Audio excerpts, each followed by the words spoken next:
Welcome to the Inspired Show, health, fitness and beyond. The show that helps you get healthier, fitter, stronger, and most importantly, the best version of yourself. Helping you overcome emotional eating, stress drinking, and helping improve your lifestyle in a manageable and sustainable way. Thank you all for your support. Don't forget to subscribe and hit the like button on each video so we can grow our community. Hey team, and welcome to the Inspired Show. In this episode, we're going to be talking about overeating, falling off track, and having blowouts with our food. This is a common problem a lot of people have when it comes to losing weight. Then going off track, massively overeating, and then feeling really crap about themselves. So we're going to do a deep dive into that, why it may be happening, and some strategies on how you can overcome that. But before we delve into it, as always, let's show some support for the page and let's help as many people as you possibly can. So if you've not hit the subscribe button yet, please hit the subscribe button.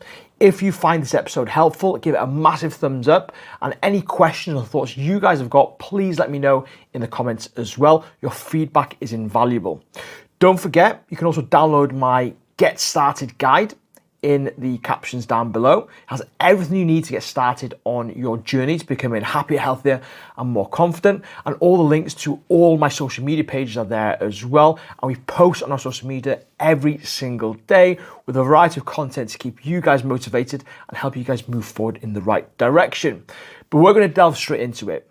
How many times have you started healthy eating? Have you started a journey of wanting to lose weight, become happy, become healthier, and then within a couple of days, a week, you end up going off track. You end up overindulging, having a bit of a blowout, and that leaves you feeling a little bit overwhelmed, where you feel like you've ruined it, you've undone all your hard work from the previous few days, and more often than not can lead us going into that fuck it mode, where we press that big red fuck it button. And we end up just overindulging for the next few days until we come back to our senses and then get ourselves back on track. And sometimes it takes a little bit longer for some people than others. So why does this happen? Well, we're going to delve into it. So one of the biggest reasons I believe from my own personal experience and from the thousands of people I've helped over the past 10 years is it comes down to the amount of stress that we're dealing with at any one time. Like our body can only cope with a certain amount of stress at any given time. And once our capacity to deal with that stress is at capacity, we then end up using food or sometimes alcohol as a way to deal with that. Because it gives us gratification. It makes us feel good in the moment and it takes off our mind of anything that may be going on in our life right now. So when it comes to these blowouts and splurges and going off track, we need to start minimizing stress as much as we can. And I like to put it into two separate sections. Firstly, the physical, and then secondly, the psychological. So we're going to do a process of elimination, starting off with the physical. Because physically, you could be putting your body under a lot of stress, which you can actually minimize, especially when it comes to dropping body fat and losing weight.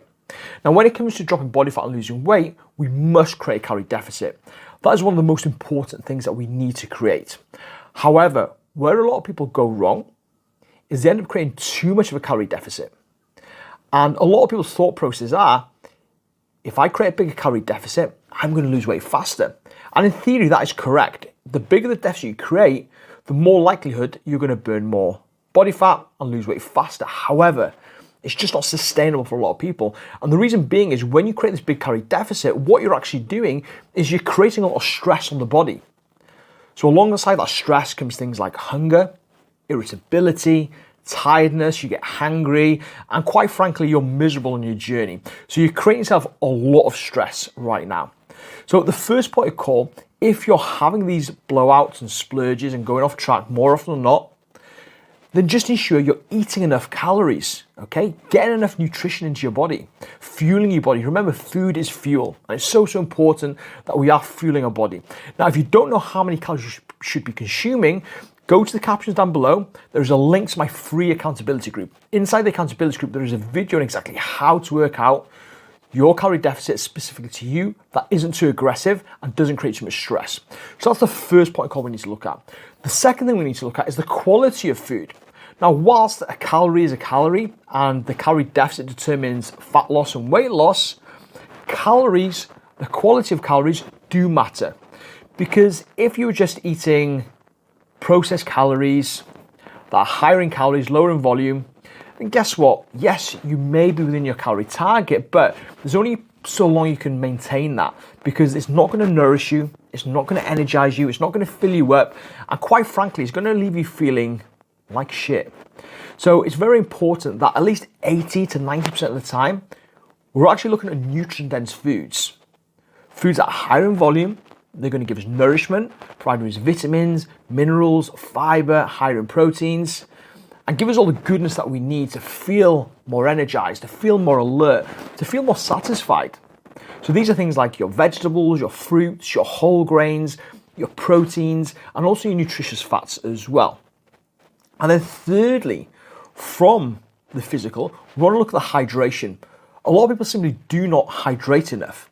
And the signals between hunger and thirst are very, very similar. So you might be overindulging because you're actually thirsty, okay? And obviously when you're dehydrated, you're putting another element of stress on the body. So cover the basics of the physical first, okay? Calories, quality of calories, and hydration. That's the first point of call. That'll eliminate a large amount of stress in your life. So once you've identified that and you've addressed that, we then need to look at the psychological. Because a lot of people, they utilize food to deal with certain situations, certain environments, and certain people. So what you need to be doing is actually having to sit down and look at your life as a whole and asking yourself openly and honestly, what situations in my life right now are causing me to use food or alcohol as a way to deal with them? And it could be anything. It could be a work situation. It could be when you're in a certain environment. It could be late at night when you're bored and watching TV. It could be when you're with a certain person or in a certain social circle. So try and identify what are your triggers.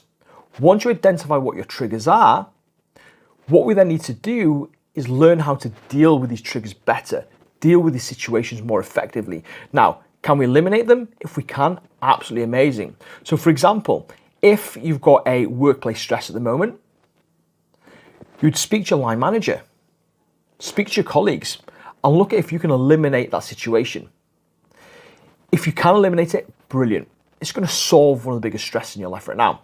However, there are going to be a lot of stress in your life at the moment that you won't be able to eliminate. So it's about focusing on what we can control versus what we can't control. So look at different ways to deal with these situations.